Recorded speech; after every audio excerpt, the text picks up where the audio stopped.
तो very good morning guys, कैसे हो आप लोग। आज जो है अभी सुबह के बजने वाले हैं 3 और मैं पूरी तरीके से रेडी हूँ। 3:10 के अप्रॉक्सीमेट हो रहे हैं। फ़ोन मेरा डिस्चार्ज है इसलिए मैं देख नहीं पा रहा हूँ। और अभी जो है पूरी तरीके से सामान पैक है मेरा सारा। राइडिंग गियर्स मैंने पहन लिया है और अभी जो है हमें निकलना है यहाँ से, क्योंकि आगे जो पटना होते हुए हम जाएंगे तो उधर ट्रैफिक रहता है दिन के टाइम में, इसलिए मैं जल्दी कवर कर लूँगा उसको। सुनने में आया है कि रोड अच्छा नहीं है पटना तक का, बाकी देखो जैसे भी रहता है। अभी जो मेरा प्लान है वो ये है, टोटल डिस्टेंस जो हमें कवर करना है वो है 450 किलोमीटर। इसलिए हम लोग पहला रेस्ट लेने वाले हैं मुजफ्फरपुर में, जो कि है यहाँ से अप्रोक्सीमेट 160-68 किलोमीटर के आसपास। दूसरा रेस्ट हम लोग लेंगे दरभंगा, जो कि वहाँ से पड़ता है 70 किलोमीटर के आसपास। थोड़ा जल्दी मैंने गैप लिया है कुछ रीज़न से। और तीसरा जो रेस्ट हम लोग लेने वाले हैं, यार रबी के कारण जवान पे हम लोग आ गया है जबकि मैं अकेला हूँ। और तीसरा जो रेस्ट लेना है वो लेना है फॉरबिसगंज में, जो कि वहाँ से अप्रोक्सीमेट 130 किलोमीटर है। और चौथा रेस्ट डायरेक्टली मुझे अपने घर पे करना है। तो देखो कितना टाइम लगता है। चलिए चलते हैं और चेकआउट करते हैं और यहाँ से निकलते हैं। तो गाइस, बाइक पे सारा सामान बंद गया पूरी तरीके से और अभी हमारे लिए समय हो चुका है अब इस जगह को छोड़ के आगे निकलने का। गूगल मैप जो दिखा रहा है वो दिखा रहा है 9 घंटे 1 मिनट लगेंगे हमें पहुंचने में। बाकी तो क्या रहता है नहीं रहता है वो चीज़ ऑन द वे ही पता चल पाएगा। तो गाइस देख सकते हो कोहरा कितना ज़्यादा है। अगर आपको कैमरे में दिख रहा है, इतना ज़्यादा कोहरा है कि मुझे एक्सपेक्टेड नहीं था। और एकाएक जब कोहरा आता है तो कुछ दिखाई नहीं देता, लगता है ऐसा कि आप बादलों के बीच में आ गए हो। बीच रोड पे बंदा गाड़ी रोक रहा है। भाई अजीबोगरीब हालत है यार। पीछे ट्रैफिक लग जाएगा ये नहीं देखते ये लोग, बस इनको गाड़ी रोकने से मतलब है और सवारी बिठाने से मतलब है। यहाँ तो कम है, दिल्ली में तो ई रिक्शा हद से ज़्यादा करते हैं। और दोस्तों सामने देखो धूप निकल चुका है, काफ़ी शानदार लग रहा है मौसम और कितना मस्त व्यू है सामने का। सामने से धूप आ रही है और हम लोग उसी डायरेक्शन में बाइक चला रहे हैं। ये चीज़ बहुत बहुत बहुत बहुत इंटरेस्टिंग लग रही है।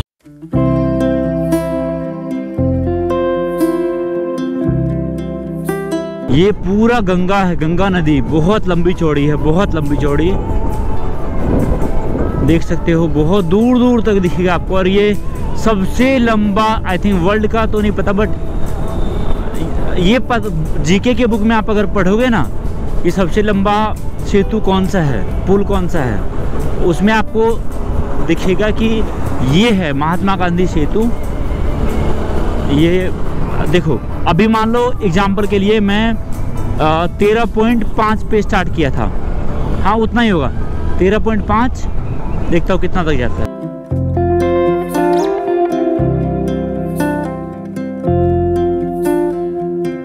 तो गाइस ये जो पुल है ये अप्रोक्सीमेट 5.5-6 किलोमीटर का है। एग्जैक्ट फिगर तो मुझे नहीं पता, क्योंकि हम लोगों ने शुरू किया था क्या बोलते हैं 13.5 पे और 19.5 के आसपास ये ख़त्म हुआ।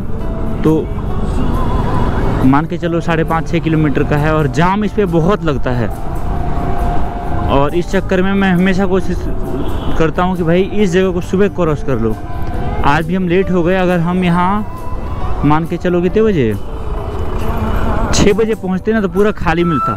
अभी भी जाम लगा वो नहीं रहता। ये जाम तो कुछ नहीं है, फिर भी हम किस्मत वाले हैं, वरना बहुत जाम रहता है। तो यहाँ से हम एंटर कर रहे हैं वैशाली। यहाँ से मुजफ्फरपुर और रह गया है 55 किलोमीटर। मुझे लगा था कि मुजफ्फरपुर होगा वही और 10 किलोमीटर या 8 किलोमीटर, लेकिन थोड़ा भी डिस्टेंस है। वहीं चलकर रुका जाएगा, कुछ खाया जाएगा और फिर वहाँ से आगे निकला जाएगा।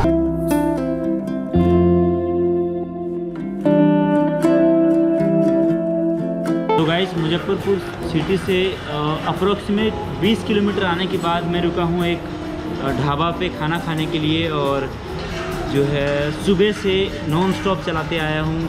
थोड़ा 10-15 मिनट मैक्सिमम रेस्ट लिया बीच में, तो पूरे पैर में लग रहा है कि बहुत तगड़ा वाला दर्द हो रहा है, क्योंकि रास्ता बहुत ख़राब था पटना से पहले तक का, और बीच में जाम ने और मूड ख़राब किया, और विंटर जैकेट ने और मूड ख़राब किया दोपहर होने के बाद, मतलब गर्मी धूप होने के बाद। तो यहाँ से जो मेरा डेस्टिनेशन है वो अप्रॉक्सीमेट बचा हुआ है 210-220 किलोमीटर के आसपास, और मुझे लगता है कि मैक्सिमम से मैक्सिमम आप मान के चलो 5 घंटे लगेंगे मुझे वहाँ पर पहुँचने में। और बाइक को भी थोड़ा रेस्ट देना ज़रूरी था, क्योंकि बहुत ज़्यादा चल गई बाइक। और यहाँ पर खाना मैंने ऑर्डर किया था, जैसे मैं आपको दिखा रहा हूँ, शाही पनीर, रोटी, अचार और साथ में प्याज। तो यहाँ खाते हैं और फिर निकलते हैं। देखो कितना टाइम लगता है जाने में। मेरे घर वालों ने पूछा कहाँ हो बेटे, मैंने बोला कि मम्मी मैं दरभंगा पहुँचने वाला हूँ या पहुँच चुका, ऐसे कुछ बोला, ताकि उनको ये ना लगे कि बहुत ज़्यादा लंबा बाइक चलाना पड़ रहा था, कि अगली बार वो बोले कि बेटा इतना लंबा सफ़र बाइक से नहीं जाने का। बाकी चलो देखते हैं।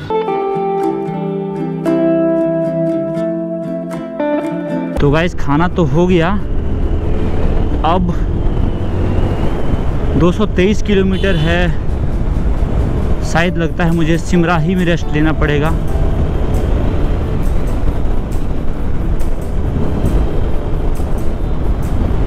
शायद सिमराही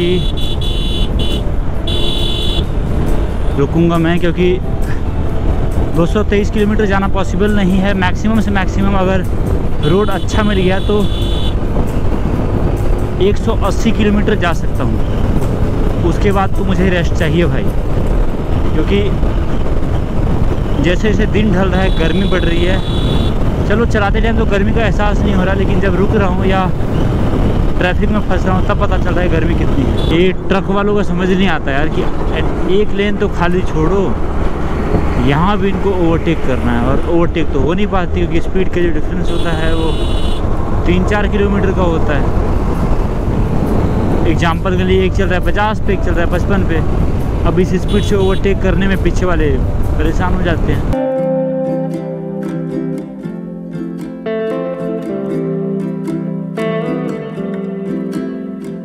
तो गाइस अभी हम जस्ट, अब ये जो इलाका आप देख रहे हो पूरा कोसी का है, कोसी नदी का है। कोसी नदी बिहार की शोक नदी के नाम से जानी जाती है। अगर आप जीके वगैरह पढ़ते हो और सर्च करोगे बिहार की शोक नदी कौन सी है, तो कोसी नदी आपको मिलेगा। जब कोसी नदी का महाप्रलय आया था एक बार, जब मैं गांव में ही था, 18/8/2008, तो एक बुक छपी थी, उसमें लिखा था भगवान की माया देखा। यार बहुत गंदी स्मेल आ रही है गाड़ी से। नहीं, वो पीछे से था। भगवान की माया देखा, कहीं धूप देखा तो कहीं छाया देखा। 18/8/2008 कहा, पता नहीं क्या नाम था, ऐसे कुछ था।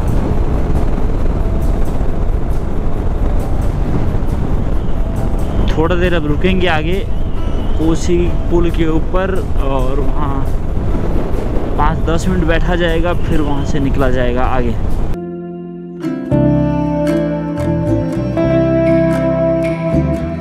तो गाइस मेरे ठीक सामने देख सकते हो, यहाँ पर दूर दूर तक जहाँ तक आपको नज़र जाएगी, ये पूरा इलाका जो है ये पूरा कोसी नदी का है। और ये नया पुल जो बना है, साथ में इधर रेलवे का भी काम चल रहा है। अगर ये हो गया, फिर जो इस साइड की ट्रेनें लेट होती है वो पूरी तरीके से रुक जाएगा। और अभी यहाँ पर गर्मी हद से ज़्यादा हो रही है, बहुत ज़्यादा हो रही है। अभी मैं आपको बताऊँ, इतनी ज़्यादा गर्मी है कि लग रहा है लू चल रहा है।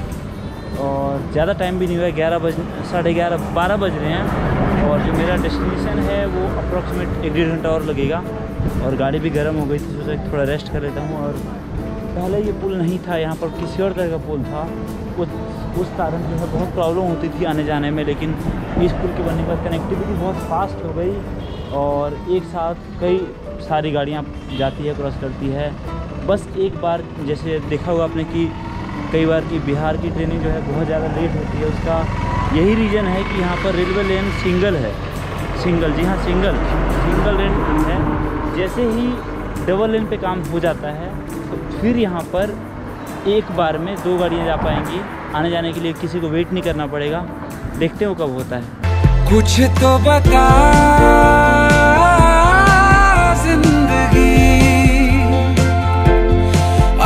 लापता। तो गाइस अभी मैं आ गया हूँ सिमराही। मैक्सिमम केस में जब भी मैं अपने गांव की तरफ जाता हूँ तो मैं यहीं उतरता हूँ। यहाँ से मतलब मेरी नानी लोग, उसके बाद मेरी बुआ, जस्ट 7-8 किलोमीटर के डिस्टेंस पे उनका ससुराल है, तो वो यहीं रहती हैं। तो मैं हमेशा यहीं जाता हूँ, क्योंकि मैं जब भी आता हूँ दिल्ली से तो बस से आता हूँ, और बस ऑलमोस्ट सिमराही ही आती है, जल्दी सिमराही आती है। समथिंग मान के चलो जैसे रात को 10 बजे छोड़ देगी, अगर मैं उससे आगे जाऊंगा तो रात को 1-2 बज जाते हैं, तो वो चीज़ मेरे लिए थोड़ी सी कॉम्प्लेक्स हो जाती है। इसलिए मैं हमेशा यहीं उतरता हूँ, यहाँ से उतर के फिर आगे जाता हूँ। तो ये वो जगह है जहाँ पर जब सरस्वती पूजा होता था हमारे ट्यूशन सेंटर में, तो उसका मूर्ति विसर्जन करने के लिए आते थे यहाँ पे। सब भर भर के सारे बच्चे आते थे। हम लोग तो पैदल रहते थे, लड़कियाँ लोग जो थी वो ट्रैक्टर से आती थी। क्या दिन था यार वो भी,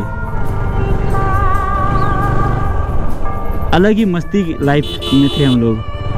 कोई टेंशन ही नहीं था, कुछ सोचता ही नहीं था। ठीक है भाई,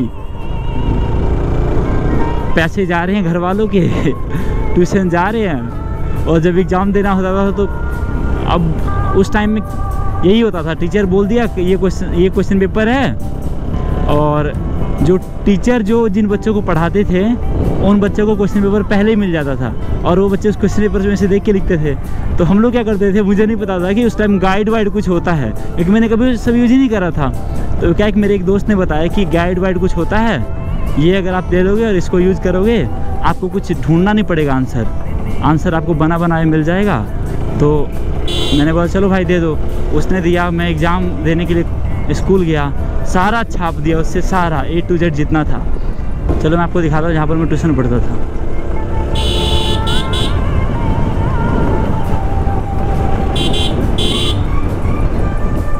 यही वो जगह है जहाँ रोशन सर का घर है, और उनके पास ट्यूशन पढ़ने के लिए आया करता था। चलो आज हुआ तो एक बार मिलने जाऊंगा सर से। और गाइस फ़िलहाल इस वीडियो को मैं यहीं पर बंद कर रहा हूँ। आपको गांव पूरा दिखाऊंगा, सब कुछ करूँगा, सब कुछ होगा, फुल आपको एक्सप्लोर करके दिखाऊंगा क्या है, नहीं है, कैसे है। लेकिन इस वीडियो में नहीं। आई होप कि वीडियो आपको पसंद आई होगी। अगर आपको वीडियो पसंद आई है तो वीडियो को लाइक और शेयर ज़रूर कर देना, चैनल को सब्सक्राइब कर देना अगर आपने अभी तक नहीं करा। बाकी मिलता हूँ आपसे बहुत जल्दी अगले वीडियो के साथ। इस वीडियो को देखने के लिए आप सभी का दिल से बहुत बहुत धन्यवाद।